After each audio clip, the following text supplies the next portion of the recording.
나는 이준혁의 여행 가방을 싸고 있었다. 정인아, 정말 고생이 많아. 강한 팔이 등 뒤에서 내 허리를 감쌌다. 이준혁은 내 어깨에 편안하게 턱을 기댔다. 그의 목소리에는 세심하게 조율된 다정한 미안함이 섞여 있었다. 올해 프로젝트가 정말 중요해서 말이야. 미국 실리콘밸리 쪽 파트너가 생산 라인을 꼭 내가 직접 와서 봐달라고 지정했어. 이번 설에도 또 당신 혼자 두게 됐네. 나는 뒤돌아보지 않았다. 그저 손에 든 동작에만 집중하며 정교한 커프 스링크를 액세서리 칸에 넣었다.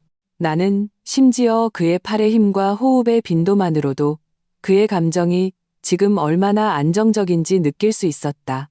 그는 거짓말을 하고 있었다. 그것도 아주 마음 편하게, 한치의 허점도 없이. 나는 고개를 돌려 그를 향해 미소 지었다. 4년 동안 연습해온 이제는 본능처럼 익숙해진 미소였다. 흠잡을 데 없이 완벽했다. 괜찮아. 일이 중요하지. 집은 내가 있으니 걱정 마. 당신이야말로 장시간 비행해야 하잖아. 도착하면 푹 쉬도록 해. 그는 만족스러운 듯 내 뺨에 입을 맞췄다. 따뜻한 감촉이었다. 이내 그는 티파니 블루 색상의 벨벳 상자를 화장대 위에 올려놓았다. 탁 하는 가벼운 소리가 났다. 새해 선물이야.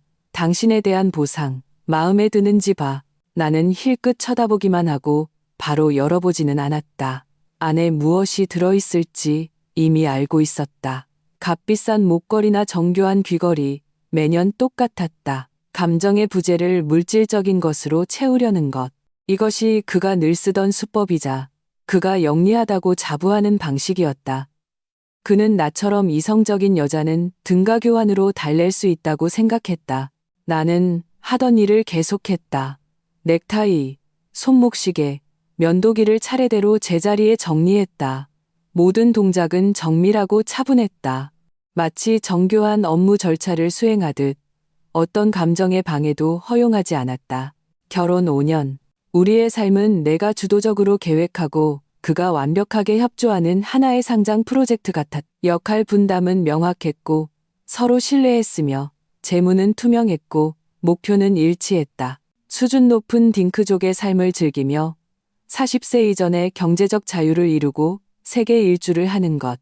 이 프로젝트의 유일한 위험 요소는 매년 설날이면 어김없이 터지는 그의 긴급 출장이었다. 첫 해, 나는 그가 그려주는 사업의 청사진을 믿었고 그의 사업에 대한 열정의 자부심을 느꼈다. 두 번째 해, 나는 부서 책임자로서 어쩔 수 없는 그의 처지를 이해했다. 세 번째 해, 나는 밤늦게 혼자 그가 보내온 배경이 흐릿한 호텔 사진을 보며 빛과 시차를 조용히 분석하기 시작했다. 네 번째 해, 내 마음속의 감사 프로젝트는 이미 조용히 착수되었다. 단지 결정적인 증거 하나가 부족했을 뿐. 올해는 다섯 번째, 착수된 프로젝트가 실사 단계에 들어갈 때였다. 다 쌌어. 나는 여행 가방에 지퍼를 올렸다. 맑고 단호한 소리가 울렸다. 내 아내는 정말 세상에서 가장 현명하고 이해심 많은 여자야. 그는 웃으며 말했다. 눈빛에는 칭찬과 함께 눈치채기 힘든 안도의 한숨이 섞여 있었다. 그는 이번에도 쉽게 넘어갔다고 생각하는 듯했다. 나는 그를 따라 현관으로 나갔다. 그의 버버리 트렌치코트 깃을 바로잡아주며 잊지도 않은 먼지를 세심하게 털어냈다. 도착하면 메시지 보내. 거기서 몸 잘 챙기고 찬물 너무 마시지 말고. 나의 당부 역시 예년과 똑같았다. 다정하고 사려 깊어 흠잡을 데가 없었다. 물론이지. 그는 나를 한번 안아주었다. 따뜻하고 힘있는 남성적인 힘이 넘치는 포옹이었다. 하지만 나는 그의 심장박동이 아주 평온하며 멀리 떠나는 것에 대한 아쉬움이 조금도 없다는 것을 명확히 느낄 수 있었다. 이 포옹은 감정의 표현이라기보다는 절차적인 의식에 가까웠다. 그는 내 마음속의 두꺼운 얼음층을 녹일 수 없었다. 문이 철컥 소리를 내며 닫혔다. 현관의 센서 등이 꺼지고 세상은 잠시 어둠에 잠겼다. 나는 그 자리에 꼼짝 않고 서 있었다. 1분이라는 시간 동안 얼굴의 미소는 한 뼘씩 사라져 마침내 무표정해졌다. 눈빛은 수술용 메스처럼 차가워졌다. 공기 중에는 아직 그의 향기가 남아 있었지만 나는 알고 있었다. 이 사람, 나와 한 침대와 자산을 공유하는 이 남자는 이미 나와 건널 수 없는 거짓의 심연을 사이에 두고 있다는 것을. 나는 예년처럼 그가 떠난 뒤 차를 몰아 친정으로 가서 부모님께 그가 우리의 미래를 위해 또다시 분투하고 있다고 말하지 않았다. 나는 소리 없이 옷방으로 걸어 들어갔다. 몸에 걸친 로로피아나 캐시미어 라운지웨어를 벗고 가장 눈에 띄지 않는 검은색 트레이닝복과 로고가 거의 없는 운동화로 갈아 신었다. 허리까지 오는 긴 머리를 능숙하게 틀어올려 검은색 야구모자 안에 집어넣었다. 거울 속의 여자는 깊은 연못처럼 눈빛이 고요했다. 분노도 슬픔도 없었다. 오직 뼛속까지 시린 냉정과 집중력만이 존재했다. 마치 전장에 막 들어서는 저격수처럼 모든 감정은 조준경 뒤로 압축되었다. 나는 우리가 주말에 마트에 갈 때 쓰던 가장 눈에 띄지 않는 현대 아반떼의 차키를 들고 집이라는 이름의 정교하게 꾸며진 무대를 나섰다. 오늘 밤 나는 유일한 관객이자 유일한 감사인이다. 내 남편이 5년간 연기해온 이 1인극에 과연 어떤 경악스러운 재무제표가 숨겨져 있는지 직접 확인하러 가는 것이다. 내 운전 실력은 아주 좋다. 이준혁이 예전에 억지로 배우게 한 것이었다. 그는 자신의 아내라면 내조와 외조를 겸비해야 하며 그가 술에 취했을 때 안전하게 집으로 데려올 수 있어야 한다고 말했다. 나는 아주 빨리 배웠고 강사도 내게 재능이 있다고 칭찬할 정도였다. 지금 이 기술이 유용하게 쓰이고 있었다. 단지 그 용도가 그의 생각과는 정반대였을 뿐. 나는 이 눈에 띄지 않는 아반떼를 몰고 그의 과시적인 검은색 제네시스 G90과 항상 3대 정도의 안전거리를 유지했다. 도시의 차량 행렬 속에서 G90의 절제된 화려함은 여전히 눈에 띄었지만 내 아반떼는 마치 한 방울의 물처럼 소리 없이 바다에 녹아들었다. 그는 경계심이 강했다. 몇 번이고 신호등 앞에서 백미러를 통해 슬쩍 뒤를 살폈다. 하지만 나는 언제나 버스나 택시를 엄폐물 삼아 그의 시야 사각지대에 완벽하게 몸을 숨겼다. 경로는 내 예상과 완전히 달랐다. 심지어 내 최악의 추측보다도 더 직설적이었다. 그는 인천공항 고속도로로 가지 않았다. 어떤 비즈니스 지구로도 가지 않았다. 대신 도시의 절반을 가로질러 내가 한 번도 가본 적 없는 서울 북쪽의 한 지역으로 향했다. 위례 신도시. 쾌적한 환경과 우수한 학군으로 유명한 중산층 고급 주거단지. 그의 차는 익숙하게 지하 주차장으로 들어가 지정된 주차 공간에 멈춰섰다. 나는 CCTV 사각지대의 은밀한 곳에 차를 세우고 시동을 끈 뒤 좌석을 낮추고 조용히 기다렸다. 내 심장은 가슴속에서 정밀한 타이머처럼 침착하게 뛰고 있었다. 진실이 수면 위로 떠오를 그 순간을 기다리며 약 10분 후 이준혁이 엘리베이터에서 걸어 나왔다. 그는 이미 비즈니스 엘리트 복장을 벗고 베이지색 캐주얼 캐시미어 스웨터와 카키색 바지를 입고 있었다. 한결 부드러워진 모습이 마치 단단한 껍질을 벗은 듯했다. 그의 손에는 커다란 레고 장난감 선물 봉투 2개가 들려 있었다. 그는 가벼운 발걸음으로 단지 중앙공원을 향해 걸어갔다. 얼굴에는 내가 한 번도 본 적 없는 편안한 기대감이 서려 있었다. 내 심장은 빨라지지 않았다. 오히려 폭풍우가 오기 전 바다가 이상하리만치 고요해지듯 점점 더 평온해졌다. 모든 에너지는 예측할 수 없는 깊은 물속에 축적되고 있었다. 나는 차에서 내려 모자를 깊이 눌렀었다. 공원의 무성한 사철나무 덤불 너머로 멀리서 냉혹하게 그를 관찰했다. 공원에는 아이들을 데리고 노는 가족들이 많았다. 웃음소리가 가득했고 화기애애한 분위기는 설날 전의 평화를 느끼게 했다. 이준혁은 어린이 미끄럼틀 근처 벤치에 앉아 휴대폰을 꺼내 무언가 메시지를 보내는 듯했다. 곧 분홍색 패딩을 입은 한 여자가 2 아이를 데리고 그에게 다가왔다. 여자는 젊었고 이목구비는 부드러웠으며 화장기 없는 얼굴이었지만 가정주부 특유의 아름다움이 있었다. 그녀 옆에 2 아이, 대여섯 살쯤 되어 보이는 남자아이는 파란색 우주비행사 점퍼를 입고 있었고 더 작아 보이는 여자아이는 양갈래로 머리를 묶고 있었다. 둘 다 옥처럼 곱고 무척 귀여웠다. 그들이 다가왔을 때 수십 미터의 거리가 있었음에도 내 숨은 순간 멎었다. 내 시력은 아주 좋았다. 그 남자아이의 얼굴을 똑똑히 볼 수 있을 만큼. 그 얼굴은 그야말로 이준혁의 복사판이었다.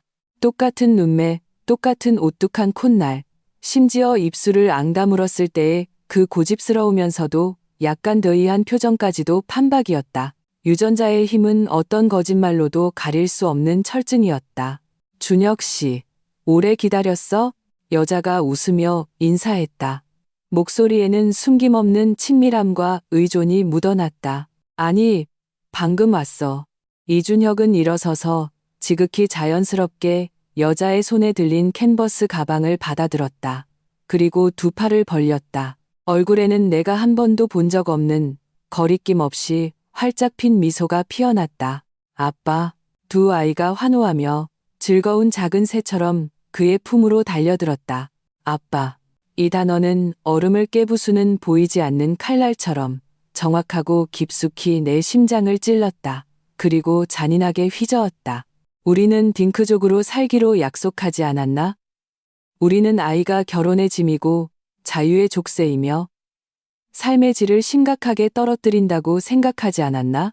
그는 내 귓가에 우리가 전통의 속박에서 벗어날 수 있는 생각이 같은 영혼의 동반자라고 몇 번이고 기뻐하며 말하지 않았나? 알고 보니 그는 아이를 싫어하는 게 아니었다. 그저 나와 낳는 아이를 싫어했을 뿐이다. 그는 전통에서 벗어난 게 아니라 자신을 위해 더 은밀하고 더 파렴치한 전통의 감옥을 만들었던 것이다. 나는 그가 한 손으로 여자아이를 안고 다른 손으로 남자아이의 손을 잡는 모습을 보았다. 그의 얼굴에는 내가 한 번도 본 적 없는 진심에서 우러나오는 사랑스러움과 다정함이 가득했다. 그는 남자아이를 높이 들어올려 아이가 깔깔 웃게 만들었다. 그 웃음소리는 날카롭게 귀를 찔렀다. 그는 고개를 숙여 여자아이의 이마에 입을 맞추고 아이가 새로 받은 칭찬 스티커를 자랑하는 것을 들었다. 그 여자는 옆에 서서 그들을 다정하게 바라보며 바람에 헝클어진 그의 머리카락을 손으로 정리해 주었다. 그 모습은 어떤 사진작가라도 꿈꿀 법한 따뜻하고 조화로운 가족 사진이었다.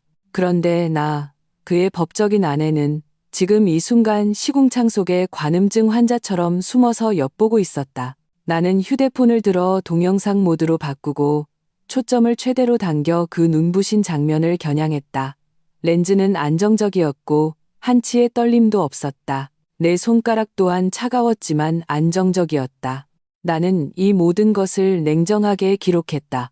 마치 실패한 프로젝트 보고서를 위해 가장 중요하고 결정적인 물증을 수집하는 것처럼 영상을 다 찍고 나는 더 이상 머물지 않았다. 돌아설 때 등 뒤에서 들려오는 웃음소리는 보이지 않는 바늘처럼 촘촘하게 내 등을 깊숙이 찔렀다. 아팠지만 마비되지는 않았다. 오히려 내 머리는 전례 없이 맑아졌고 전례 없이 냉혹해졌다. 아무도 없는 그 집으로 돌아왔을 때 현관의 불빛은 유난히 차갑고 눈부셨다. 이곳의 모든 것은 내 미적 감각에 따라 꾸며졌다. 미니멀한 이탈리아 가구, 값비싼 현대 미술 작품들, 한치의 오차도 없이 정돈되어 있었다. 한때 나는 이곳이 우리가 함께 만든 세상의 소음에서 벗어난 안식처라고 생각했다. 지금 보니 그것은 내가 5년간의 청춘을 가두었던 정교하게 지어진 거짓말 박물관에 불과했다. 나는 울지 않았다. 눈물 한 방울도 흘리지 않았다. 슬픔이라는 감정은 너무 사치스럽고 너무 무용했다. 이미 부실 채권으로 선고된 투자에 대해 감사인이 가장 먼저 해야 할 일은 손실을 애도하는 것이 아니라 자산을 청산하고 손실을 최대한 만회하며 책임자에게 모든 책임을 묻는 것이다. 나는 서재로 들어가 업무 처리 전용인 군용 등급 암호화 시스템이 탑재된 노트북을 켰다. 스스로를 위해 더블샷 에스프레소를 내렸다. 설탕도 우유도 넣지 않았다.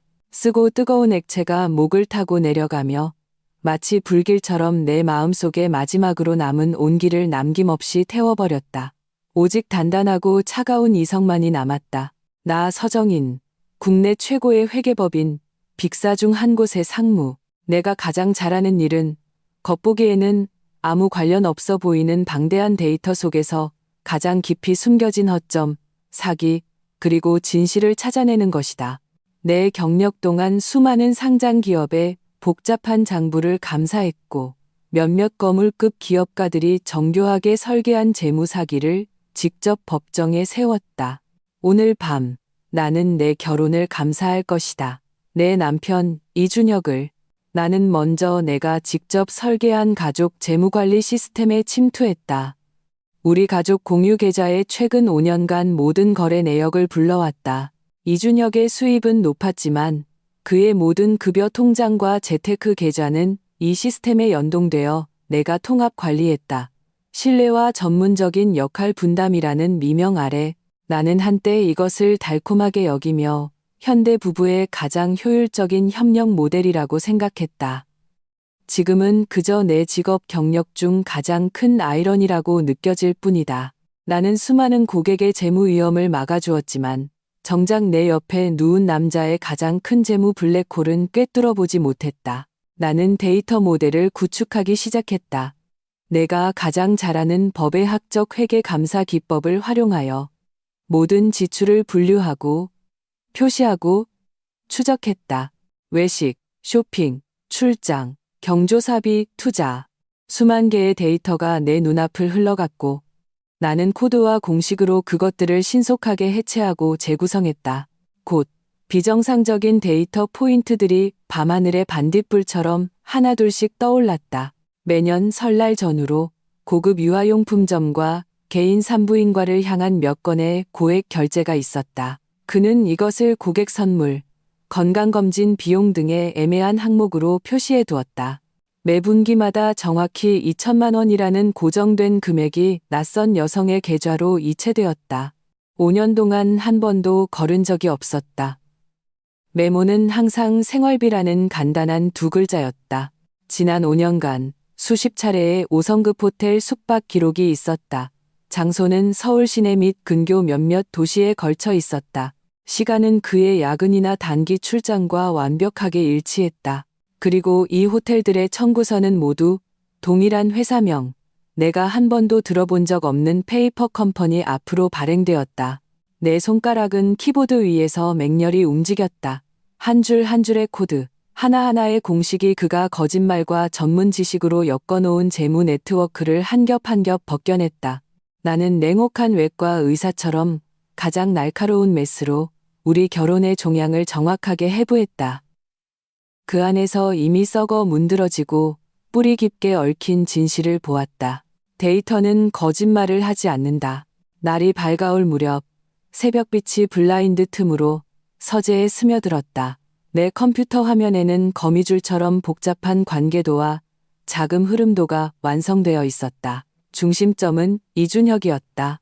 그에게서 세 개의 명확한 가지가 뻗어나갔다. 각 가지는 한 명의 여자, 한 가정, 두 아이와 연결되어 있었다.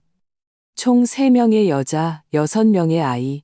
그의 자금은 거대한 강줄기처럼 세 개의 은밀한 지류로 나뉘어 그가 바깥에 비밀리에 세운 세 개의 왕국에 끊임없이 흘러들고 있었다. 그리고 나는 이 강줄기의 가장 안정적이고 강력한 수원지였다. 내가 힘들게 일해서 번 고액의 연봉, 내가 정성껏 관리하여 불린 가족 자산이 그가 다른 세 가정을 부양하는 든든한 자본이 되었던 것이다. 그는 심지어 우리 공동 계좌의 자금 풀을 교묘하게 이용하여 일부 단기 투자를 했고 그 수익은 소리 소문 없이 빼돌렸다. 나는 화면에 떠있는 세 여자의 이름과 연관된 주소를 응시하며 입가에 차가운, 자주 섞인 미소를 띄었다. 정말 대단한 판을 짰군. 정말 계산에 능한 프로젝트 매니저야. 나는 휴대폰을 들고 업무상 오랫동안 협력해온 업계 최고의 사설 탐정에게 전화를 걸었다. 김 실장님, 저 서정인입니다. 밤을 새워 목소리가 조금 잠겼지만 여전히 평온하고 흔들림이 없었다. 긴급한 임무가 있습니다. 주소 3개를 드릴 테니 이 세 가구의 모든 사회적 관계, 특히 남자 주인의 직업, 성격, 재무 상태, 그리고 약점을 조사해 주세요. 가장 상세한 보고서가 필요합니다. 빠를수록 좋습니다. 비용은 문제 없습니다. 3배로 드리죠. 전화를 끊고 나는 컵에 담긴 차갑게 식은 커피를 마저 마셨다. 감사의 첫 번째 단계, 정보 수집 및 위험 평가가 완료되었다.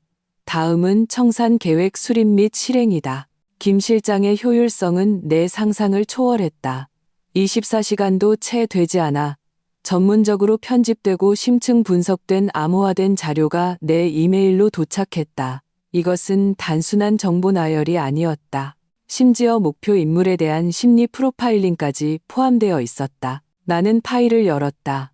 내용은 내가 상상했던 것보다 훨씬 더 흥미진진했고 더욱 황당했다. 첫 번째 여자는 내가 공원에서 봤던 김미나, 전업주부. 그녀의 남편 강태식은 작은 IT 회사의 창업자로 자수성가했다. 성격이 불같고 충동적이지만 의리가 있는 전형적인 행동가 타입이었다. 보고서는 강태식이 체면을 극도로 중시하며 가정에 대한 통제욕이 강하다고 특별히 지적했다. 두 번째 여자는 박소희. 요가 강사로 소셜미디어에서 꽤 유명했다. 그녀의 남편 윤지성은 국내 최고 로펌 김앤장의 파트너 변호사 중 한 명이었다. 치밀한 사고와 냉혹한 수완으로 유명하며 경제 분쟁 소송을 전문으로 했다. 김 실장의 프로파일링은 이 인물이 극도로 이성적이고 감정이 메마르며 명예와 이익을 무엇보다 중시한다는 것이었다. 세 번째 여자는 최유진, 프리랜서 작가로 따뜻한 가족 감성 이야기를 쓰는 것으로 알려져 있었다. 그녀의 남편 오상우는 대형 인터넷 회사의 수석 기술 이사였다. 전형적인 공대생 스타일로 내성적이고 논리적이지만 말주변이 없었다. 결혼 관계에서 상대적으로 약한 위치에 있었다. 3명의 남성은 모두 각 분야의 엘리트로 성공한 사업가들이었다. 그들의 가정은 남들이 보기에는 모두 행복하고 원만한 모범적인 가정이었다. 아내는 다정하고 현명하며 자녀는 남매를 두었으니 중산층의 표본이라 할 만했다. 누가 상상이나 했겠는가.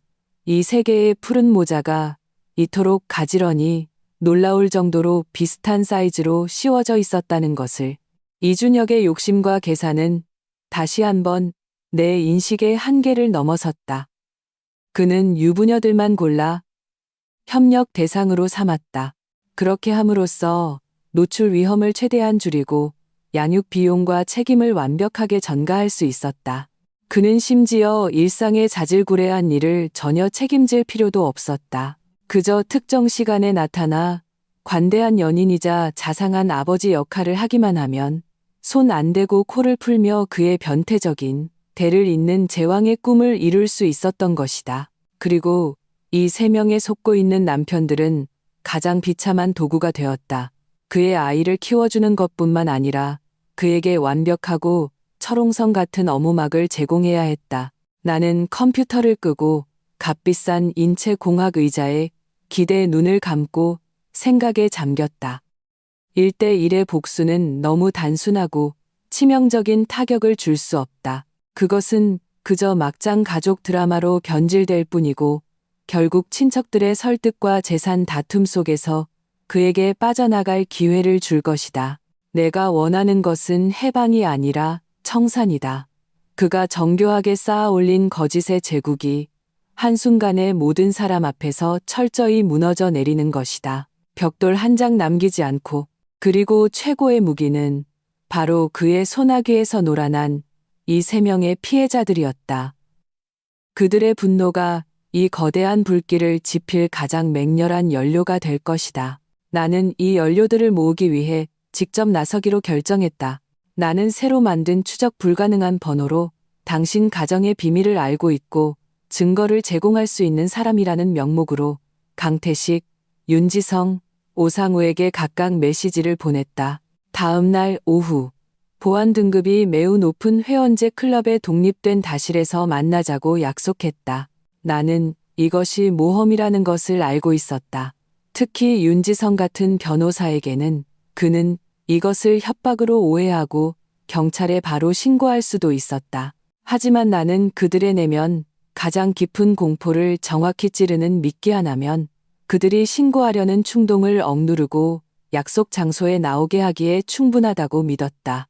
왜냐하면 남자의 자존심과 통제 불능에 대한 두려움은 때로는 어떤 증거보다 더 설득력이 있기 때문이다. 역시나 30분도 채 되지 않아 세 사람 모두 답장을 보냈다. 강태식, 어떤 새끼야. 윤지성, 정시에 가겠습니다. 오상우, 네. 어조는 각기 달랐지만 핵심 정보는 일치했다. 그들은 올 것이다. 다음 날 오후, 나는 약속한 회원제 클럽에 미리 도착했다. 나는 흔한 카페를 선택하지 않고 이 클럽에서 가장 은밀한 한식당의 별실을 빌렸다. 이곳은 회원의 추천이 필요하고 보안이 철저해서 대화가 도청될 가능성을 최대한 막을 수 있었다. 나는 잘 재단된 검은색 정장을 입고 머리는 한 올에 흐트러짐 없이 빗어 넘긴 채 다다미 위에 무릎을 꿇고 앉아 곧 도착할 동맹들을 위해 직접 차를 우렸다.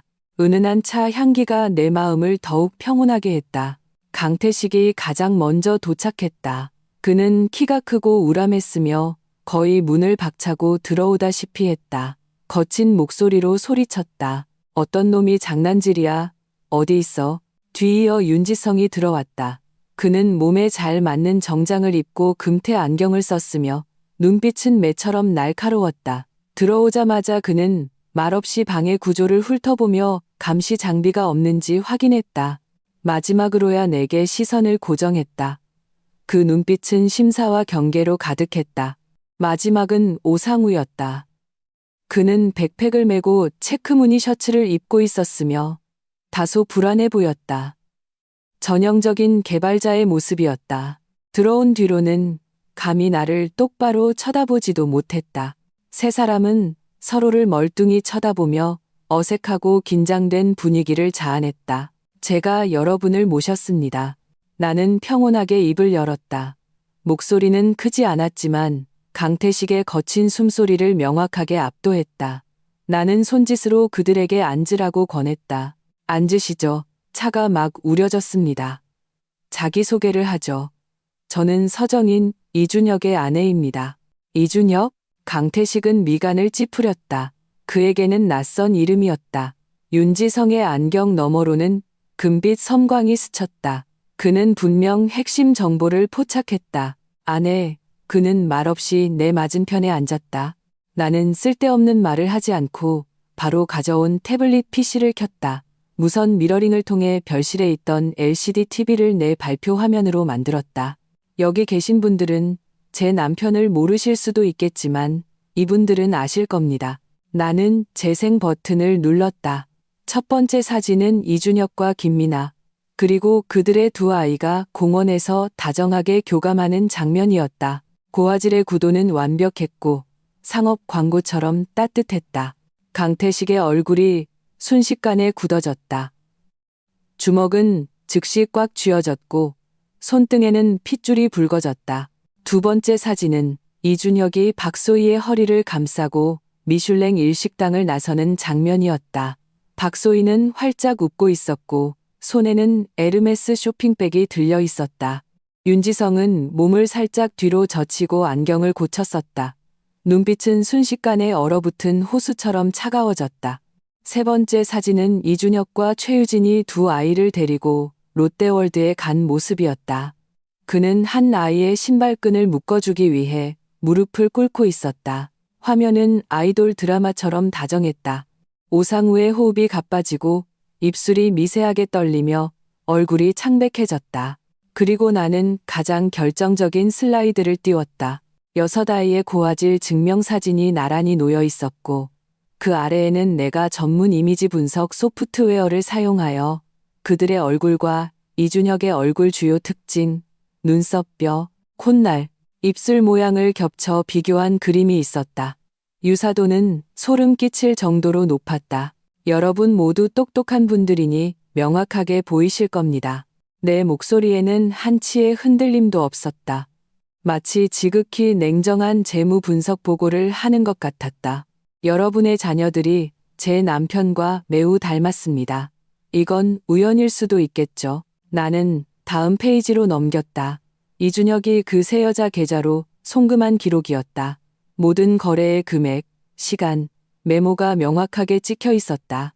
이 자금 거래는 아마 우연으로 설명할 수 없을 겁니다. 다실은 죽음과 같은 정적에 휩싸였다. 오직 새 남자의 거칠고 분노를 억누르는 숨소리만 들렸다. 강태식의 분노는 이미 한계에 다다랐다.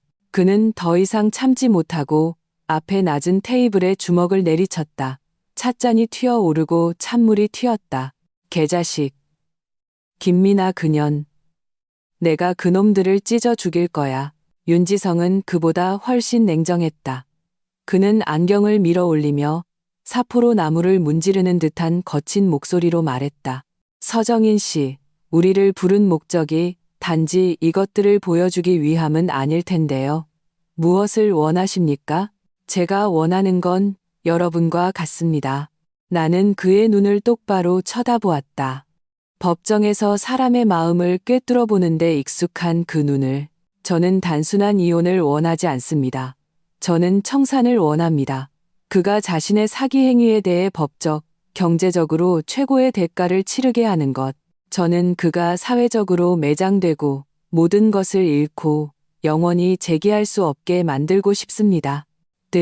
그릇은 내 어조는 평온했지만 말 속에 담긴 무게와 의심의 여지 없는 도끼는 분노의 가장자리에 서 있던 이 세 남자를 순식간에 냉정하게 만들기에 충분했다. 그들은 나를 바라보았다. 처음의 심사, 의심의 눈초리에서 복잡한 재평가하는 시선으로 바뀌었다. 그들은 자신들 앞에 앉아있는 이 여자가 울며 도움을 청하는 원망스러운 아내가 아니라 날카로운 칼을 쥐고 목표가 명확하며 심지어 자신들보다 더 냉정하고 더 잔인한 복수의 주도자라는 것을 깨달았다. 우리가 당신을 어떻게 믿죠? 이 자료들은 당신이 위조했을 수도 있습니다. 오상우가 마침내 입을 열었다. 목소리에는 기술자 특유의 의심과 신중함이 묻어 있었다. 저를 믿으실 필요는 없습니다. 나는 마지막 슬라이드를 띄웠다. 거기에는 4개의 선홍색 대문자가 적혀 있었다. 유전자 검사. 여러분은 과학을 믿으시면 됩니다. 조용히 여러분, 자녀의 샘플과 제 남편의 샘플을 구해 비교해 보세요. 진실은 저절로 드러날 겁니다. 그리고 저는 제 남편의 가장 직접적이고 효과적인 샘플을 제공할 수 있습니다. 나는 잠시 멈추고 그들 세 사람을 둘러보았다. 한 글자 한 글자, 의심의 여지가 없는 어조로 말했다. 우리의 적은 한 사람입니다. 각자 싸우면 그는 여러분 아내의 눈물과 오랜 정을 이용하여 하나씩 격파할 것이고 결국 흐지부지 끝나는 가정불화로 끝날 겁니다. 힘을 합쳐야만 우리는 그와 그 배신자들을 함께 지옥으로 보낼 수 있습니다. 오래도록 숨막히는 침묵이 흐른 뒤 변호사 윤지성이 가장 먼저 입을 열었다. 그의 목소리는 평소의 냉정과 결단력을 되찾았다. 좋습니다. 합류하죠. 이 일은 반드시 그와 그 배후의 인물들이 감당할 수 없는 대가를 치르게 해야 합니다. 강태식과 오상우는 서로를 쳐다본 뒤 무겁게 고개를 끄덕였다. 비공식적이지만 거대한 파도를 일으킬 운명의 복수자 연합이 이 순간 차 향기와 살기 속에서 공식적으로 결성되었다. 우리의 두 번째 만남은 윤지성의 사무실, 도심 CBD 최상층에 위치한 그의 개인 사무실에서 이루어졌다. 이곳에는 최첨단 도청 방지 장비가 있어 어떤 공공장소보다 안전했다. 연합이 공식적으로 결성되자 우리는 더 이상 분노의 눈이 먼 새 남자와 복수심에 불타는 한 아내가 아니었다. 효율적으로 움직이는 프로젝트 팀이었다. 나는 미리 준비한 행동 계획을 각자에게 나눠주었다. 최고의 변호사인 윤지성은 자연스럽게 우리의 법률 고문이 되었다.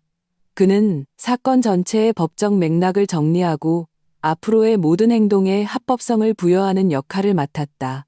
그는 단순한 혼외정사로는 이준혁에게 실질적인 처벌을 내리기 어렵지만 그가 악의적으로 혼인 재산을 빼돌렸거나 심지어 직무상 편의를 이용하여 경제범죄를 저지른 사실을 증명할 수 있다면 사안의 성격이 완전히 달라져 그를 감옥에 보낼 수도 있다고 지적했다. 기술 임원인 오상우는 우리의 기술 핵심이 되었다.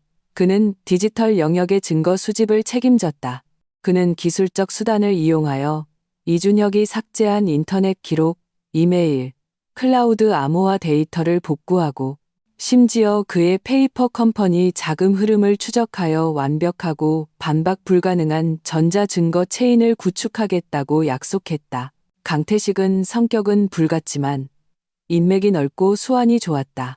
그는 오프라인 조사를 맡아 이준혁의 직장 및 사교계에서의 어두운 뒷이야기를 수집하기로 했다. 그는 가슴을 치며 3일 안에 이준혁이 회사에서 저지른 부정한 상업경쟁 수법이나 프로젝트 리베이트 수수 증거 같은 추악한 행위를 밝혀내겠다고 장담했다. 그리고 나 서정인, 이 모든 것의 시작이자 총지휘관으로서 모든 정보를 총괄하고 최종 행동 계획을 수립하며 전체 작전의 속도를 조절하는 역할을 맡았다. 나는 결정적인 증거를 확보하기 전까지 모두가 냉정을 유지하고 섣불리 행동하여 상대를 놀라게 해서는 안 된다고 강조했다. 특히 각자의 아내 앞에서는 평소와 같이 행동해야 했다. 우리의 첫 번째 공동 목표는 모든 아이들의 DNA 샘플을 확보하여 반박 불가능한 판결서를 받아내는 것이었다. 이것은 우리 연합의 기반이자 최종 전쟁의 불씨를 지필 도화선이었다. 두 번째이자 최종 목표는 가장 적절한 시기와 장소를 찾아 모든 증거를 가장 극적이고 가장 공개적이며 가장 돌이킬 수 없는 방식으로 공표하여 이준혁과 그의 모든 정부들에 대한 공개 처형을 완수하는 것이었다. 나는 우리 작전에 청산이라는 코드네임을 붙였다. 이것은 애증이 얽힌 복수극이 아니라 시스템적인 사기에 대한 엄격하고 냉혹한 청산 작전이었다. 이후 며칠간 우리는 각자 효율적으로 움직였다. 윤지성 일행은 치밀하게 아이들이 사용하는 칫솔, 마셨던 물컵, 심지어 빠진 전리에서 아무도 모르게 샘플을 확보하는 가장 확실한 방법을 찾아냈다. 나는 기회를 기다려야 했다. 이준혁의 샘플을 만에 하나라도 실패 없이 확보할 수 있는 기회. 그 기회는 바로 그가 그 우스꽝스러운 출장을 마치고 온몸에 거짓과 피로를 두른 채 돌아오는 날이었다. 일주일 후 이준혁이 돌아왔다. 그는 여행 가방을 끌고 집문을 열었다. 얼굴에는 적절한 피로감과 나를 본 기쁨이 섞여 있었다. 연기는 흠잡을 데 없었다. 자기야, 나왔어. 그는 두 팔을 벌렸다.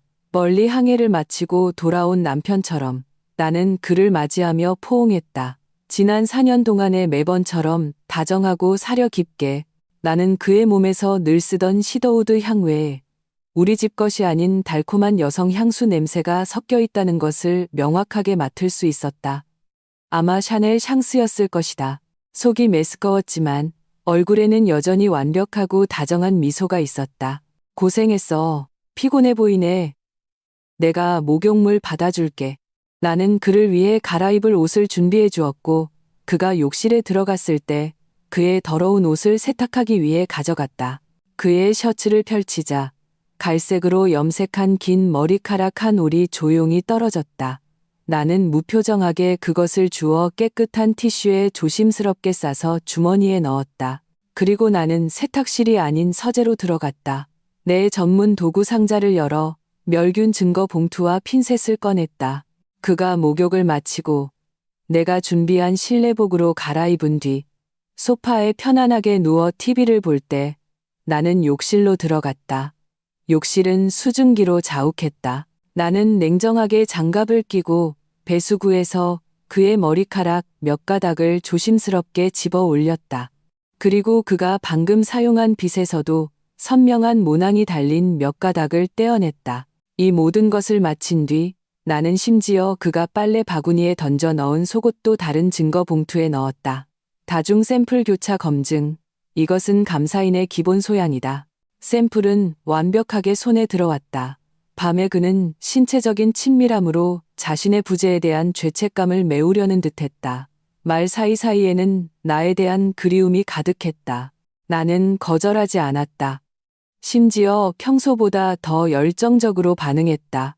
어둠 속에서 나는 눈을 뜬 채 한때 깊이 사랑했던 이 남자의 체온과 호흡을 무표정하게 느꼈다. 그의 모든 행동, 모든 사랑의 속삭임은 마치 진부하고 새로울 것 없는 삼류 연극 같았다. 그리고 나는 모든 대본과 결말을 아는 유일한 관객으로서 그의 서투르면서도 몰입한 연기를 냉정하게 지켜보았다. 내 몸은 뜨거웠지만 마음은 이미 만년 빙하처럼 얼어붙어 있었다. 관계가 끝난 후 그는 만족스럽게 금방 잠이 들었다. 숨소리는 고르고 순진한 아기 같았다. 나는 조용히 일어나 욕실로 들어가 냉정하게 샘플의 마지막 수집을 마쳤다. 이 모든 것을 마치고 나는 거울 속의 텅 빈 눈빛과 창백한 얼굴에 나 자신을 보았다. 처음으로 뼛속까지 스미는 역겨움을 느꼈다. 그에 대해서가 아니라 나 자신에 대해서. 내가 이런 더러운 남자와 5년이나 한 침대에서 잤다는 사실에 나는 수집한 모든 샘플을 종류별로 다른 증거 봉투에 담아 라벨을 붙였다. 다음 날 아침 나는 고객에게 급한 서류를 전달해야 한다는 핑계로 직접 이 샘플들을 시내에서 가장 권위 있는 사법감정센터에 가져가 가장 비싸고 빠른 특급 서비스를 신청했다. 이준혁은 이 모든 것을 전혀 몰랐다.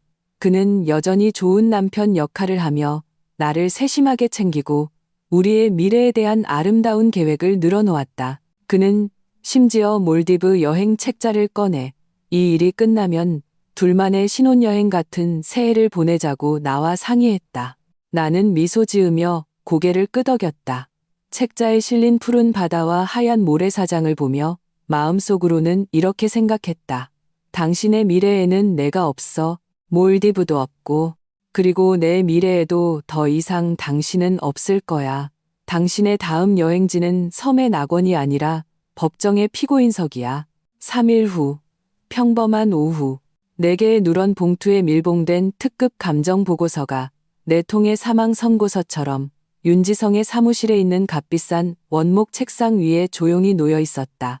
거대한 통유리창으로 햇살이 쏟아져 들어왔지만 우리 4사람의 차가운 마음을 조금도 덮이지 못했다. 윤지성은 정교한 페이퍼 나이프로 우아하고 날렵하게 첫 번째 봉투를 갈랐다. 그는 보고서를 천천히 꺼냈다. 우리 3사람의 시선은 그 얇은 종이에 집중되었다. 결과를 이미 예상하고 있었지만 흰 종이에 검은 글씨로 강인히 찍힌 증거가 눈앞에 놓였을 때 그 충격은 여전히 숨 막혔다. 보고서 결론 부분에는 굵은 고딕체로 명확하게 쓰여 있었다. DNA 분석 결과에 근거하여 이준혁은 제출된 샘플 강태식의 자녀 강지훈, 강지아의 생물학적 아버지임을 지지함. 윤지성은 무표정하게 첫 번째 보고서를 내려놓고 두 번째, 세 번째, 네 번째 봉투를 차례로 갈랐다. 모든 보고서의 결론은 한결같았다. 6아이, 예외는 없었다. 강태식은 더 이상 참지 못하고 주먹으로 벽을 내리쳤다. 단단한 벽이 움푹 파였지만 그는 고통을 느끼지 못하는 듯했다. 눈가는 붉어졌고 이를 악무는 소리가 들렸다. 오상우는 고개를 숙이고 어깨를 심하게 떨고 있었다. 나는 그의 눈물이 눈앞에 서류 위로 떨어지는 것을 보았다. 가장 냉정했던 윤지성도 안경을 벗고 피곤한 듯 미간을 짚었다. 그의 눈에 스쳐 지나간 고통과 굴욕은 내 눈을 피하지 못했다. 나는 4개의 보고서를 하나씩 챙겨 내가 가져온 서류 가방에 넣었다. 동작은 침착했고 한치의 떨림도 없었다. 자, 여러분. 나는 입을 열었다. 목소리는 맑았고 방 안에 억압되고 폭발할 것 같은 침묵을 깼다. 1단계 증거 확인은 끝났습니다. 이제 2단계 실행에 들어갑니다. 나는 내 서류 가방에서 또 다른 문서를 꺼냈다. 내가 이틀 밤낮으로 만든 상세한 계획서였다. 나는 그것을 책상 위에 놓고 그들 앞으로 밀었다. 제목은 굵고 붉은 고딕체로 인쇄되어 있었다. 이준혁 사회적 말살 프로세스 V1. 이 냉혹하고 충격적인 제목의 세 남자는 잠시 멈칫했다. 슬픔에 잠겨있던 시선을 거두고 일제히 이 문서로 향했다. 나는 평온하게 내 계획을 설명했다. 이준혁이 가장 중요하게 생각하는 게 뭘까요? 돈도 그 여자들과 아이들도 아닙니다. 바로 그의 체면, 그의 사회적 지위, 그가 제 인맥과 자신의 연기력으로 힘들게 쌓아 올린 엘리트 이미지입니다. 그래서 우리는 그가 가장 화려하고 가장 더위하며 가장 주목받는 순간에 그를 발가벗겨야 합니다. 그가 구름 위에서 아무런 완충장치 없이 가장 더러운 진흙탕 속으로 곤두박질치게 만들어야 합니다. 나는 계획서의 첫 페이지를 넘겼다. 거기에는 이준혁의 회사 내부 통신망 스크린샷과 곧 열릴 연례 시상식의 전자 초대장이 있었다. 그의 회사 내부 정보원에 따르면 이준혁은 작년에 한 중대 프로젝트 덕분에 올해의 최우수 공헌상 수상자로 내정되었습니다. 이 상은 무게가 상당하며 그가 회사 부사장으로 승진하기 위한 마지막 관문입니다. 시상식은 전체 온라인으로 생중계될 것이며 모든 회사 고위 임원, 중요 고객, 업계 언론이 참석할 겁니다. 이보다 더 완벽한 처형 장소는 없습니다. 내 목소리는 크지 않았지만 모든 단어는 정교한 메스처럼 이준혁의 급소를 그리고 여기 앉아있는 세 남자의 복수 심리를 해부했다. 그들은 프로세스 차트를 보았다. 거기에는 각 단계의 행동이 상세하게 계획되어 있었다. 어떻게 다른 경로를 통해 입장 자격을 얻을지, 어떻게 미리 행사장 기술 장비를 장악할지, 어떻게 언론과 연계하여 여론 효과를 극대화할지, 어떻게 법의 경계 내에서 정보를 공개할지, 그리고 사건이 터진 후 어떻게 즉시 법적 절차를 시작하여 그의 재산을 보전하고 형사 고발할지까지. 계획은 주도 면밀하고 잔인했으며 모든 고리가 맞물려 한치의 여지도 남기지 않았다. 강태식의 눈에 타오르던 분노는 점차 흥분과 잔인함에 가까운 빛으로 바뀌었다. 젠장, 이 계획 정말 끝내주네. 내 눈으로 직접 그놈이 죽는 걸 봐야겠어. 윤지성은 다시 안경을 썼다. 렌즈 뒤의 시선은 칼날처럼 날카로웠고 전문적인 빛을 발했다. 법적으로 이 정보를 공개하는 것은 사생활 침해의 위험이 있습니다. 하지만 우리가 그의 경제 문제 폭로에 초점을 맞추고 언론을 통해 제3자 보도를 하게 한다면 대부분의 법적 위험을 피할 수 있습니다. 찬성합니다. 그리고 법률적인 부분을 보완할 수 있습니다. 오상우도 고개를 들고 눈물을 닦았다.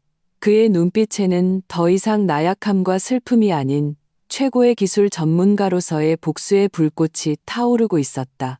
현장의 재생 시스템은 저에게 맡겨주십시오. 그 회사 IT 구조는 제 대학 선배가 만들었습니다. 아무도 모르게 최고 제어 권한을 얻을 방법이 있습니다. 그들의 눈에서 다시 타오르는 빛을 보며 나는 이준혁을 철저히 교살할, 그를 위해 정교하게 짜인 천라지망이 완전히 완성되었음을 알았다. 이제 그물을 거둘 때만 남았다. 이후의 날들, 모든 것은 내 계획대로 순조롭게 진행되었다. 마치 정밀하게 작동하는 스위스 시계처럼. 이준혁의 회사 시상식 초대장은 생각보다 쉽게 구할 수 있었다. 나는 최고의 회계사라는 상류 사회 인맥을 이용하여 중요 잠재 고객 및 비즈니스 파트너의 가족이라는 명목으로 우리 네 사람 모두에게 앞줄 중앙에 귀빈석을 마련했다. 내가 강태식, 윤지성, 오상우의 이름이 금박으로 새겨진 실물 초대장을 건넸을 때 그들은 모두 활은 이미 당겨졌고 돌아갈 수 없다는 것을 깨달았다. 결전의 순간이 다가오고 있었다. 그들의 아내들도 가정의 화목함을 보여줘야 한다는 회사 연례 행사의 강제적인 요구라는 그럴듯한 이유로 남편과 함께 현장에 초대될 것이었다. 그들 옆에 앉아 자신들의 사랑 이야기가 어떻게 공개적이고 수습 불가능한 악몽으로 변하는지 직접 목격하게 될 것이었다. 오상우는 기대를 저버리지 않았다. 단 하룻밤 만에 그는 시스템 정기 점검 기회를 이용하여 시상식의 백스테이지 재생 시스템에 발견하기 매우 어려운 백도어 프로그램을 성공적으로 심었다. 때가 되면 그는 자신의 휴대폰에서 계산기로 위장한 앱을 실행하고 특정 코드를 입력하기만 하면 즉시 현장의 모든 대형 스크린을 장악하고 우리가 준비한 서프라이즈를 재생할 수 있었다. 윤지성은 모든 법률 서류를 준비했다. 쌓아 올리니 반미터는 좋게 되었다. 이혼 소송장 사분의 것 하나, 그들 것, 셋 재산 보전 신청서, 그리고 이준혁의 직무상 횡령, 공금 유용, 상업 뇌물 혐의에 대한 50페이지 분량의 실명 고발 자료까지. 그는 사건이 터지는 즉시 그의 비서가 두 팀으로 나뉘어 법원과 경찰청, 경제범죄수사대에 동시에 제출하게 할 것이었다. 강태식은 언론 접촉과 여론 조성을 맡았다. 그는 가십성 연예 매체를 찾지 않고 인맥을 통해 깊이 있는 경제계 비리를 보도하는 것으로 유명한 공신력 있는 주류 언론사와 직접 접촉했다. 그는 모 스타급 임원의 사생활 문란 및 중대 경제 문제 연루와 같은 애매하고 상상력을 자극하는 단서를 그곳의 에이스 탐사보도 기자에게 흘렸다. 그 기자는 후각이 매우 예민했고 즉시 이 시상식에 특별한 관심을 가질 것이며 생중계팀을 현장 밖에서 대기시키겠다고 말했다. 그리고 나는 모든 증거, 즉 DNA 보고서, 자금 흐름, 사진, 영상, 그리고 오상우와 강태식이 제공한 전자 및 오프라인 증거를 모두 하나의 PPT로 정리했다. 나는 어떤 감정적인 단어도 사용하지 않았다. 전체 내용은 냉정하고 객관적인 도표, 데이터, 사실 진술로만 이루어져 있었다. 마치 냉혹하고 무자비한 감사 보고서처럼. PPT 제목은 계획서의 이름을 그대로 사용했다. 이준혁 씨 개인 자산 및 가족 구성에 대한 비공식 감사 보고서. 이것이 그를 무너뜨릴 마지막이자 가장 무거운 한 방이 될 것이었다. 모두가 정밀한 기계의 톱니바퀴처럼 빈틈없이 냉혹하게 돌아가고 있었다. 이준혁은 이 모든 것을 전혀 몰랐다. 그는 다가올 영광과 성공의 거대한 기쁨에 흠뻑 빠져 있었다. 그는 비싼 돈을 주고 새로운 톰 포드 수트를 맞췄고 매일 내 앞에서 의기양양하게 수상소감을 연습했다. 마치 대통령 취임 연설을 준비하는 것처럼 그의 봄바람처럼 더이한 얼굴을 보며 내 마음에는 증오가 없었다. 오직 중대한 청산 프로젝트를 곧 완수하게 될 것이라는 냉혹한 평온함만이 있었다. 청산의 날이 다가오고 있었다. 시상식 전날 밤, 이준혁은 뜻밖에도 직접 주방에 들어가 나를 위해 매우 풍성한 촛불 저녁 식사를 준비했다. 최상급 한우 1+++ 등심, 그가 와인셀러에서 꺼내온 우리 결혼기념일에 친구가 선물한 82년산 라피트 로칠드, 그리고 내가 가장 좋아하는 일주일 전에 예약해야 하는 유명 파티쉐리의 시그니처 케이크까지. 정인아, 그는 우아하게 내게 레드와인을 따라주고 와인잔을 들고 나를 애틋하게 바라보았다. 눈빛의 사랑은 넘쳐 흐를 것 같았다. 이 상의 절반은 당신 거야. 정말로 당신이 뒤에서 나를 지지해주고 우리 모든 것을 돌봐주지 않았다면 오늘의 나는 없었을 거야. 고마워, 여보. 그의 연기는 여느 때처럼 훌륭했다. 눈빛, 말투, 미세한 표정까지 흠잡을 데 없이 완벽했다. 아무것도 모르는 여자라면 감동의 눈물을 흘리며 그를 위해 모든 것을 바칠 만큼. 나는 미소 지으며 그와 잔을 부딪혔고 잔 속의 붉은 와인을 단숨에 마셨다. 당신이 받을 만한 거야. 자랑스러워. 촛불이 흔들리며 그의 잘생기고 성공의 아우라로 가득한 얼굴을 비췄다. 그리고 내 평온하고 깊이를 알 수 없는 눈동자도 비쳤다. 지난 5년간의 일들이 빨리 감기한 영화처럼 내 머릿속을 스쳐 지나갔다. 우리에게도 달콤한 시절이 있었고 미래에 대한 공동의 꿈과 교감이 있었다. 나도 한때 사랑과 결혼했고 나와 어깨를 나란히 하며 평생을 함께할 영혼의 동반자를 찾았다고 생각했다. 하지만 이 모든 것은 거대하고 파렴치한 거짓말 위에 세워져 있었다. 마치 기초가 이미 흰개미에게 갉아먹힌 고층 빌딩처럼. 외관이 아무리 화려하고 견고해도 진실의 폭풍 속에서 산산조각 날 운명이었다. 내일 내가 당신에게 사준 그 디올 별자리 드레스 꼭 입어줘. 모든 사람이 봤으면 좋겠어. 나 이준혁의 아내가 얼마나 뛰어나고 아름다운지. 당신이 행사장에서 가장 빛나는 주인공이 될 거야. 그는 내게 스테이크를 썰어주며 기대에 찬 어조로 말했다. 응. 나는 나지막이 대답했다. 목소리는 깃털처럼 부드러웠다. 우리는 조용히 아주 오랫동안 식사했다. 그는 미래에 대한 아름다운 환상에 잠겨 부사장직에 오른 후의 사업 청사진과 우리의 다음 여행을 계획했다. 나는 조용히 들으며 가끔 고개를 끄덕이며 동의했다. 마음속으로는 곧 공개 처형될 우리 결혼을 위해 소리 없는 마지막 고별식을 치르고 있었다. 식사 후 그가 샤워하러 간 사이 나는 27층 발코니에 홀로 섰다. 저녁 바람이 내 긴 머리를 날렸다. 나는 아래의 수많은 자동차 불빛이 만들어낸 찬란한 금빛 강물을 바라보며 마치 핵무기 발사 버튼을 누르기 직전의 사람처럼 느껴졌다. 내일이 지나면 많은 사람의 삶이 완전히 바뀌거나 심지어 파괴될 것이라는 것을 알고 있었다. 하지만 이것은 그가 받아야 할 대가였다. 이것은 그가 5년간의 기만과 탐욕으로 스스로 선택한 결말이었다. 나는 옷방으로 들어가 그가 거금을 들여 맞춰준 그 디올 드레스를 꺼냈다.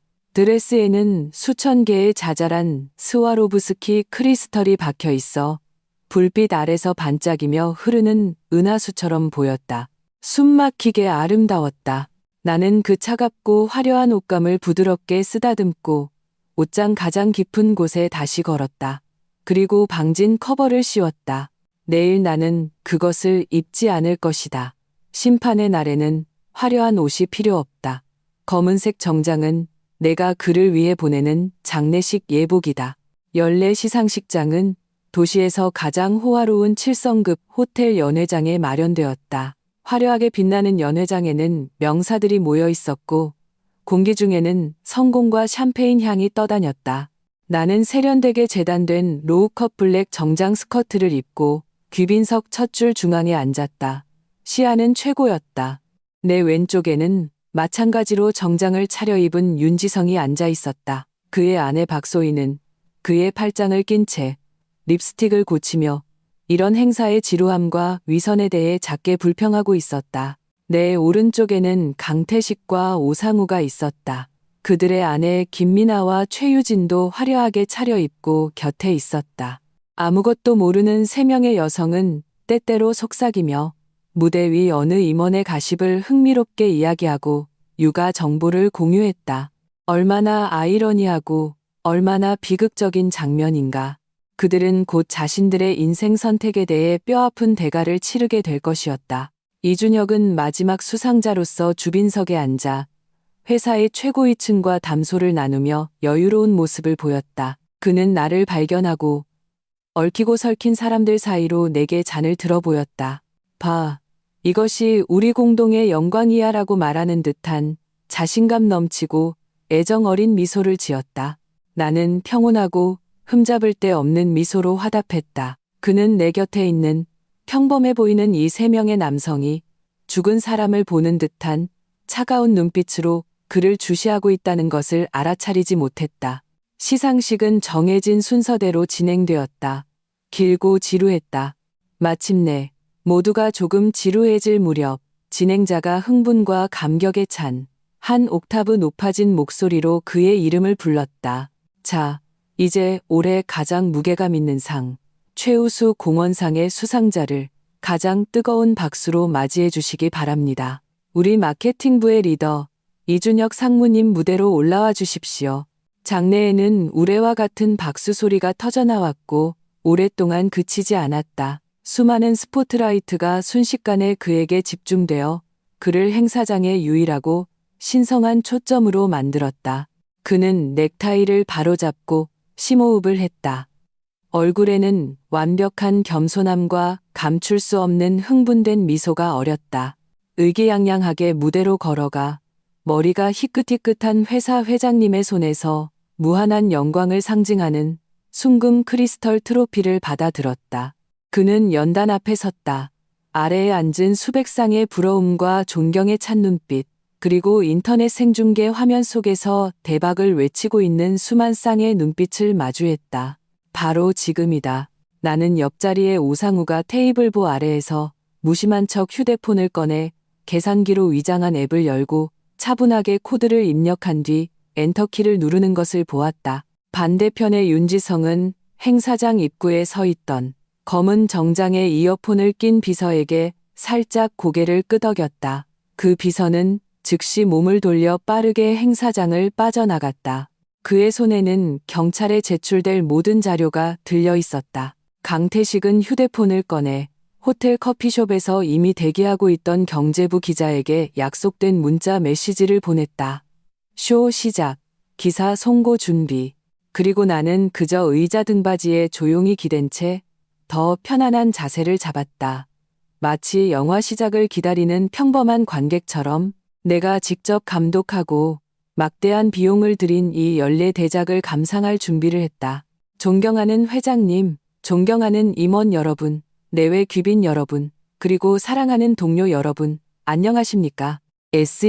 이준혁의 목소리는 최고급 음향 장비를 통해 맑고 힘차게 자석 같은 매력으로 행사장 전체에 울려 퍼졌다.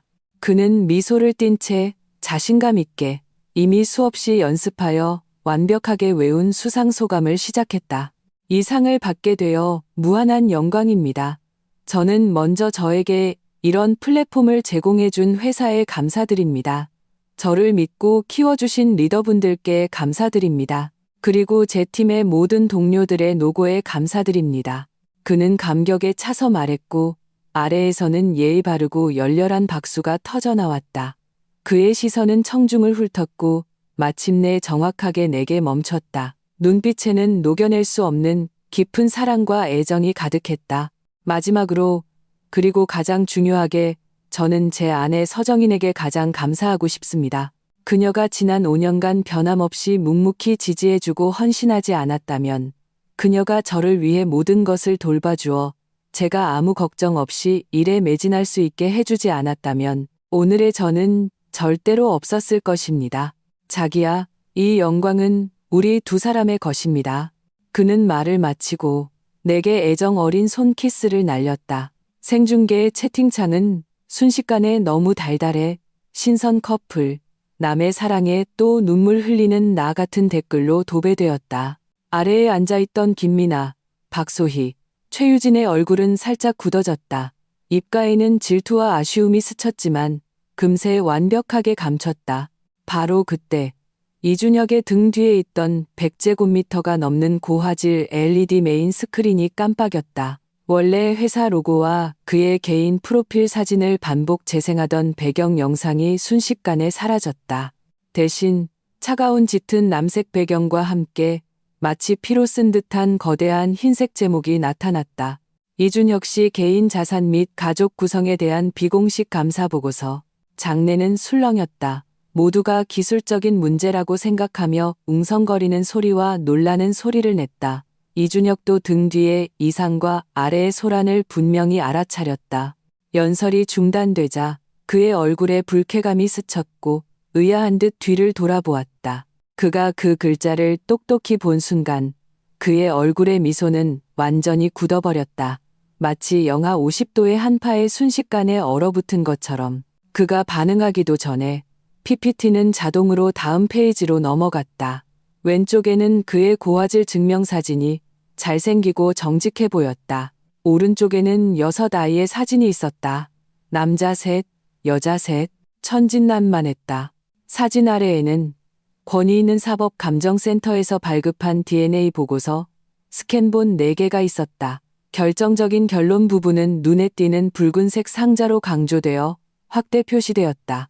검사 결과, 제출된 샘플 간의 친자 확률은 99.99% 이상임. 결론, 이준혁은 제출된 아동 강지훈, 강지아, 윤지후, 박서연, 오시우, 최아인의 생물학적 아버지임을 지지함. 행사장은 죽음과 같은 정적에 휩싸였다. 샴페인 거품이 터지는 소리조차 들릴 것 같았다. 모두가 이 갑작스럽고 정보량이 폭발적인 장면에 충격을 받아 멍하니 뇌가 정지된 상태였다. 이어서 3번째 페이지, 거미줄처럼 복잡한 자금 흐름도 지난 5년간 이준혁의 개인 계좌와 그가 비밀리에 통제하던 페이퍼 컴퍼니 계좌가 어떻게 컨설팅 비용, 서비스 비용 등의 명목으로 김미나, 박소희, 최유진 3사람의 계좌로 교묘하게 자금을 이체했는지 명확하게 보여주었다. 그 중에는 몇몇 7자릿수의 거액 자금도 있었는데 오상우가 기술적 수단으로 특별히 표시해 두었다. 자금의 출처는 회사의 한 중요 프로젝트 예비비 계좌로 명확하게 지목되었고 직무상 횡령 혐의, 금액 32억 원이라는 붉고 굵은 글씨가 칼날처럼 화면 중앙에 박혔다. 이준혁의 얼굴은 붉게 달아올랐다가 돼지간색으로 다시 창백하게 변했다. 입술은 격렬하게 떨렸고 한마디도 할 수 없었다. PPT는 냉혹하게 한 장 한 장 계속 넘어갔다. 네 번째 페이지는 정성껏 고른 세 장의 가족 사진이었다. 이준혁이 각각 그 세 여자와 그들의 아이들과 함께 찍은 다정한 사진. 공원에서, 레스토랑에서, 롯데월드에서. 모든 사진이 역겨울 정도로 따뜻했다. 아래에 있던 김미나, 박소희, 최유진은 자신들의 사진과 이름이 대형 스크린에 버젓이 나타난 것을 보고서야 이것이 단순히 자기 남편의 장난이 아니라 모든 사람을 겨냥한 계획된 심판이라는 것을 깨달았다. 그들의 얼굴은 순식간에 핏기가 가셨고 비명이 목구멍까지 차올랐지만 거대한 충격에 막혀 터져 나오지 못했다. 그리고 그들의 남편, 강태식, 윤지성, 오상우는 동시에 천천히 자리에서 일어났다. 위에서 내려다보는 혐오와 냉정, 연민이 뒤섞인 복잡한 눈빛으로 이미 자리에 주저앉아버린 자신들의 아내를 차갑게 바라보았다. 행사장은 완전히 아수라장이 되었다. 플래시가 미친 듯이 터졌고 하객들의 놀라는 소리, 웅성거리는 소리, 휴대폰 카메라 셔터 소리가 거대한 통제 불가능한 소음의 파도가 되어 연회장 지붕을 뒤집을 듯했다. 이준혁은 무대 중앙에 외롭게 서 있었다. 수많은 스포트라이트를 받으며 마치 옷이 벗겨진 채 공개 처형당하는 죄수 같았다. 그는 온몸을 격렬하게 떨었고 땀은 비오듯 쏟아져 그의 값비싼 수트를 적셨다. 그의 시선은 멍하니 혼란스러운 사람들 속을 미친 듯이 찾았고 마침내 내 평온하고 한치의 흔들림도 없는 눈빛과 허공에서 세차게 마주쳤다. 그의 눈빛에는 믿을 수 없음, 광적인 분노, 끝없는 공포, 그리고 우스꽝스러운 애원이 담겨 있었다. 나는 손에 든 샴페인 잔을 천천히 들어 올렸다. 그가 직접 만든 이 인간 지옥을 사이에 두고 그를 향해 가볍게 건배했다. 그리고 수많은 렌즈의 주시 아래 잔 속의 황금빛 액체를 단숨에 마셨다. 당신의 영광은 여기까지야. 현장의 혼란은 내가 예상했던 것보다 더 격렬했고 더 극적이었다. 강태식이 가장 먼저 폭발했다. 그는 김미나를 향하지 않고 격노한 황소처럼 무대로 직접 돌진했다. 모든 사람의 경악 속에서 이준혁의 얼굴에 주먹을 날렸다. 이준혁은 그대로 쓰러졌고 영광을 상징하던 크리스털 트로피도 바닥에 떨어져 반짝이는 유리 조각으로 산산조각 났다. 이 개새끼야. 오늘 내가 너 죽인다. 강태식의 포효가 행사장을 울렸다. 보안 요원들이 몰려들었고 현장은 순식간에 통제 불능 상태가 되었다. 윤지성과 오상우는 주먹을 쓰지 않았다. 그들은 그저 차갑게 자신들의 아내를 바라볼 뿐이었다. 박소희와 최유진은 잠시 충격에 빠졌다가 히스테릭하게 울며 변명하기 시작했고 김미나는 강태식이 주먹을 휘두르는 것을 보고 비명을 지르며 무대로 달려가 그녀의 진정한 사랑을 보호하려 했다. 세 가정의 싸움, 몸싸움, 울음, 난투극이 이 성대한 행사의 가장 추하고 막장인 주인공이 되었다.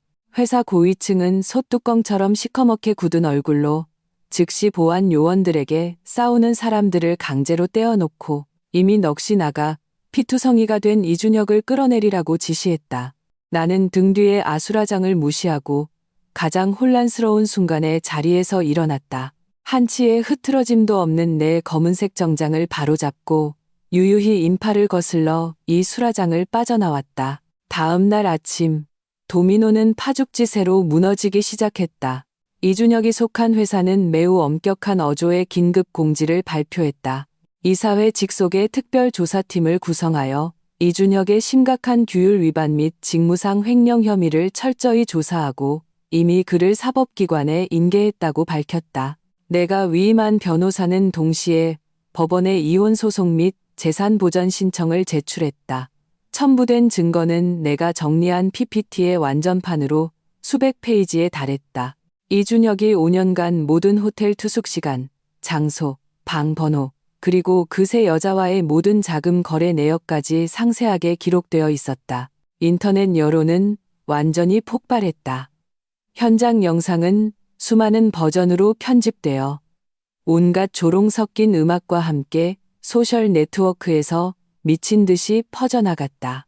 이준혁은 전도유망한 비즈니스 엘리트, 모두가 부러워하는 완벽한 남편에서 하룻밤 사이에 모두가 손가락질하는 시간 관리의 달인, 사기꾼, 경제사범으로 전락했다. 그의 개인정보, 가족 배경, 심지어 대학 시절 여자 덕에 성공했다는 추문까지 만능 네티즌들에 의해 낱낱이 파헤쳐졌다. 그는 가장 처참한 방식으로 완벽하게 사회적으로 사망했다.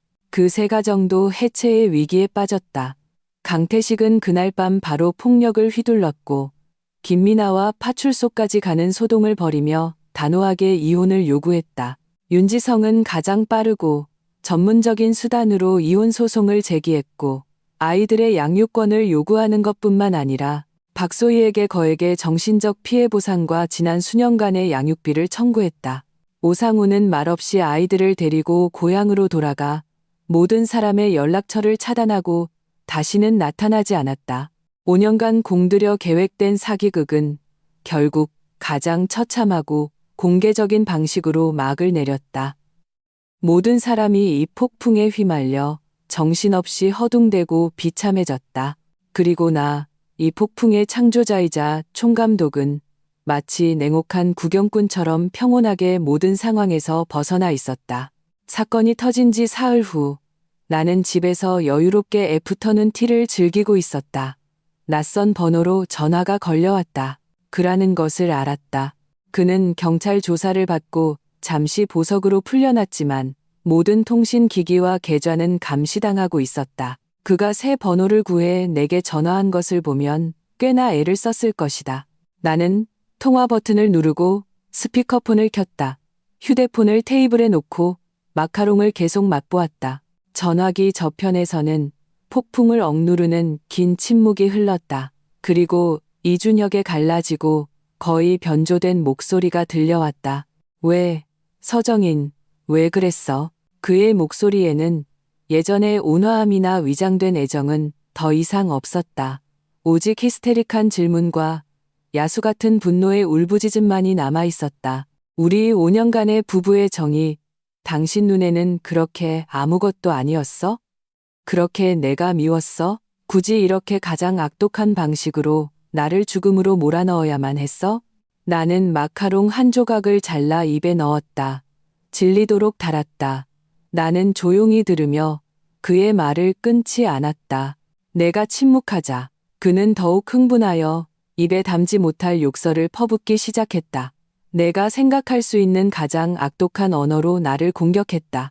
내가 뱀 같은 마음을 가졌다고, 정신병자라고, 내 인생을 망쳤다고 했다. 욕을 하다 지쳤는지 그의 어조는 갑자기 바뀌어 애원하기 시작했다. 목소리에는 짙은 울음이 섞여 있었다. 비참하기 짝이 없었다. 정인아, 여보, 내가 잘못했어. 내가 정말 잘못했어. 한 번만 용서해주면 안 될까? 우리 다시 시작하자. 내가 사랑하는 사람은 언제나 당신이었어. 정말이야. 당신뿐이야. 그들은 그냥 장난이었어. 내가 잠시 미쳤었나 봐. 내가 귀신에 씌었었나 봐. 한 번만 더 기회를 줘. 내가 뭐든지 다 할게. 그는 횡설수설하며 이미 싸구려가 되어버린 감정과 악어의 눈물로 내 마지막 연민을 되돌리려 했다. 나는 내내 조용히 들었다.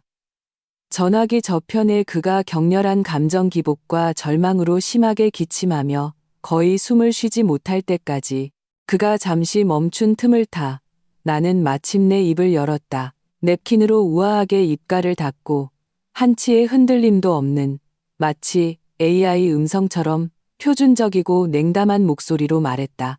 이준혁 씨. 나는 그의 이름을 한 글자 한 글자 또렷하게 불렀다. 우리의 결혼이라는 프로젝트는 감사 종료 후 공식적으로 청산되었습니다. 당신의 모든 자산은 청산될 것이고 당신의 모든 거짓말은 청산되었으며 당신의 인생도 여기까지입니다. 안녕히 계세요. 말을 마친 뒤 나는 그에게 어떤 대답의 기회도 주지 않고 바로 전화를 끊었다. 그리고 이 번호를 그의 이전 모든 연락처와 함께 블랙리스트에 추가했다. 창밖의 햇살이 내 앞에 정교한 도자기 찻잔에 쏟아져 따뜻한 빛을 반사했다. 나는 휴대폰 화면에 뜬 내가 직접 마침표를 찍은 그 이름을 보며 길게 숨을 내쉬었다. 세상이 전례 없이 고요해졌다. 석 달 후 모든 일이 마무리되었다. 나와 이준혁의 이혼 판결이 나왔다. 그의 중대한 과실, 혼인 중 악의적 재산 이전, 그리고 경제 범죄 행위로 인해 법원은 우리 혼인 중의 대부분 공동재산을 내 소유로 판결했다. 그는 직무상 횡령죄가 성립되고 금액이 크며 죄질이 나빠 징역 7년을 선고받았다. 나는 거짓과 더러운 기억으로 가득 찬 그 집을 팔았다. 그의 모든 물건을 값싼 종이 상자 몇 개에 담아 아직도 나에게 전화해서 부도덕하다고 욕하는 시골에 그의 부모님께 보냈다. 이 모든 것을 마치고 나니 마치 영혼 깊은 곳까지 대청소를 한 기분이었다. 삶의 모든 쓰레기, 곰팡이, 바이러스를 깨끗이 청소한 것 같았다. 나는 바로 새로운 삶을 시작하지 않았다. 어떤 친구의 축하 파티도 받지 않았다. 나는 나 자신에게 긴 휴가를 주었다. 인기 있고 소란스러운 관광지는 가지 않았다. 대신 혼자 춥고 조용한 아이슬란드로 날아갔다. 나는 스키를 타지도 값비싼 명품점을 구경하지도 않았다. 이번 여행의 목적은 레이캬비크에 있는 친환경 신소재 기술을 전문으로 하는 한 스타트업을 시찰하는 것이었다. 이 회사는 업계의 판도를 바꿀 만한 선도적인 기술을 보유하고 있었지만 창업자가 연구개발에만 너무 집중한 나머지 심각한 자금난에 직면해 있었다.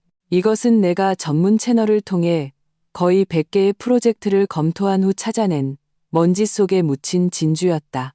레이캬비크의 한 호숫가 야외 카페에서 나는 이 회사의 창업자를 만났다. 낡은 스웨터를 입은 열정과 이상으로 가득한 젊은 엔지니어였다. 우리는 오후 내내 이야기했다. 고분자 재료의 화학 구조부터 미래 시장의 상업화 경로까지. 그의 눈에는 기술과 창조에 대한 순수한 사랑의 빛이 반짝였다. 그를 보낸 후 나는 혼자 호숫가에 앉아 우아한 백조가 거울처럼 맑은 호수에서 헤엄치는 것을 보았다. 멀리 보이는 설산은 석양 아래 성스러운 금빛을 띠고 있었다. 나는 휴대하던 최신형 노트북을 열고 새 문서를 만들었다. 빈 페이지에서 커서가 조용히 깜빡이며 내가 새로운 의미를 부여해 주기를 기다리고 있었다. 나는 잠시 생각에 잠겼다. 차갑고 맑은 북유럽의 공기를 깊이 들이마셨다. 그리고 키보드로 문서의 제목을 입력했다. 인생 2막, 신규 프로젝트 투자 계획서. 햇살이 내 얼굴에 쏟아졌다. 따뜻하고 희망에 가득 차 있었다. 과거는 청산이 끝났다. 나의 미래는 바로 내가 직접 그리는 무한히 넓은 새로운 청사진이었다.